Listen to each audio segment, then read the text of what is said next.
Le débat, resuming debate, l'honorable député de Berthier-Masquinongé. Merci beaucoup, Monsieur le Président. Ça me fait plaisir de prendre la parole sur la motion conservatrice d'aujourd'hui. Et je trouve ça presque émouvant, Monsieur le Président, parce que pour une fois, finalement, on va pouvoir voter pour une motion conservatrice. Parce qu'elle ne contient pas trop de populisme, elle contient des données assez exactes. Et il y a des énoncés là-dedans qui sont très importants.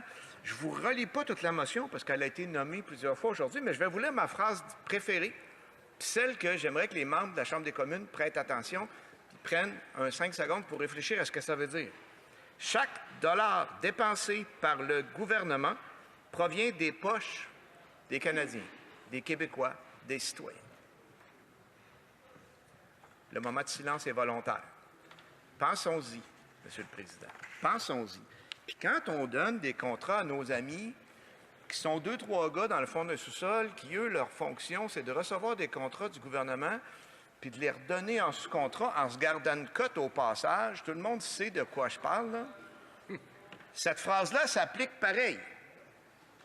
Chaque dollar dépensé vient des poches du monde. Quand on parle du coût à l'épicerie, quand on parle du coût des loyers, puis on dit c'est la faute de l'un, c'est la faute de l'autre, c'est la faute de ci, ce sont les citoyens qui assument ces coûts-là, Monsieur le Président. Puis quand moi je vois des votes à la Chambre des communes qui refusent une indexation minimale, je dis même pas décente, minimale des pensions de vieillesse à partir de 65 ans parce que l'épicerie, elle n'est pas moins chère quand tu as 65 ans ou 66 ans ou 67 ans que quand tu as 76, Monsieur le Président. S'il y a de quoi est plus cher, parce que généralement, ça a l'air qu'on mange de moins en moins en vieillissant. C'est un peu de l'ironie que je fais, Monsieur le Président. J'espère que tout le monde m'interprète de cette façon-là. Mais ce sont des sujets graves et importants. Moi, je suis inquiet, Monsieur le Président. Je suis inquiet parce que le nouveau premier ministre, parce que je ne dirais pas le nouveau gouvernement, parce qu'il y a une autre phrase que j'aime dans la motion qui dit que ce pseudo-nouveau gouvernement suit la même trail que l'autre d'avant. On est assez d'accord là-dessus aussi. On a changé la face, on a changé l'étiquette sur le pot de beurre de pinot, c'est le même beurre de pinot dedans. C'est une image qu'on a déjà utilisée en Chambre que j'aime bien rappeler aux gens. C'est le même gouvernement que depuis 2015, Monsieur le Président. Et on va se vanter que, on vient de baisser les taux d'intérêt, nous sommes magnifiques. Mais quand les taux d'intérêt rebaissent, c'est parce que l'économie a ralenti, Monsieur le Président.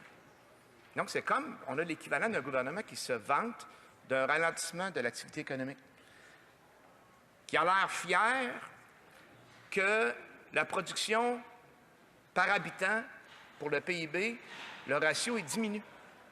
C'est pas supposé diminuer, ça, dans un pays du G7 bien géré. Tout ce que j'ai dit dans la dernière phrase fonctionne, sauf les 2 derniers mots. Bien géré. C'est mal géré, Monsieur le Président. C'est pour ça qu'on est heureux de voter en faveur de la motion. Puis je vous le dis, là, j'ai mes collègues conservateurs qui m'entendent parler, c'est pas des farces. Ça me fait vraiment plaisir de pouvoir voter avec vous autres.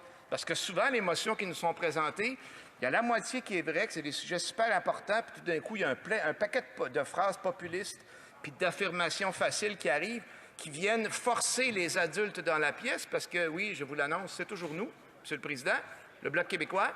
Là, nous, on ne vote pas pour des choses qui sont fausses. Donc là, on est content aujourd'hui, je les félicite, je leur donne une petite tape dans le dos, puis je les encourage à continuer. On appelle ça du renforcement positif, Monsieur le Président. On est dans une bonne journée. On est dans une bonne journée. Alors, nos citoyens sont pris à la gorge, et même si l'inflation est sous contrôle, on est content que l'inflation soit sous contrôle, mais elle a tellement été hors contrôle pendant longtemps que les prix sont encore trop hauts pour la masse salariale, pour le salaire que les gens ont. C'est ça la difficulté. J'aimerais peut-être rappeler une petite notion de gestion publique à des gens d'en face qui me disent des grosses affaires aujourd'hui, Monsieur le Président. Un gouvernement, que ce soit dans une province, au Québec, au fédéral, il est possible et normal qu'il y ait des déficits occasionnellement. Parce que c'est le tampon. C'est lui qui est là pour ajuster l'activité économique. Mais il n'est pas normal qu'ils fassent des déficits à répétition, surtout quand l'économie allait déjà bien au départ. Il est là l'enjeu. Un gouvernement doit faire des déficits pour restimuler la croissance économique quand ça ne va pas bien. Mais là, on le fait tellement sur une base régulière depuis longtemps qu'on est en train de s'inventer des nouvelles façons de faire de la comptabilité, Monsieur le Président. Ils vont s'en venir avec ça le 4 novembre. J'ai hâte de voir ça. Et j'espère que les citoyens vont être assez allumés pour voir l'arnaque qu'il va y avoir là-dedans. Là, ils vont nous présenter un déficit de probablement plus de 100 milliards, puis ça n'apparaîtra pas, parce qu'il va avoir séparé les bonnes dettes des mauvaises dettes. Mais quand tu payes tes dettes, tu payes tes dettes. Il faut que l'argent, tu l'aies. Puis à chaque fois qu'un gouvernement s'endette, c'est de l'argent de moins qui peut aller en service direct à la population, en transfert direct à la population, Monsieur le Président. Donc c'est ça, c'est révoltant. Je vais utiliser ce mot-là. Je ne pense pas que c'est un mot qui est trop fort. On est tanné de voir ça, Monsieur le Président. On est choqué. Puis on aimerait ça qu'on se dise la vérité. On aimerait ça que, comme élu de la population, une fois qu'on est rendu ici, là, tu sais, une campagne électorale, ça se supposé durer 1 mois et demi, là, il finit la campagne.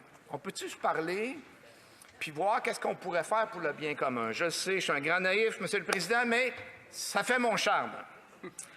Donc, les gens sont mal pris et si on veut les aider à arriver mieux, il faut s'attaquer aux sources de ce problème-là.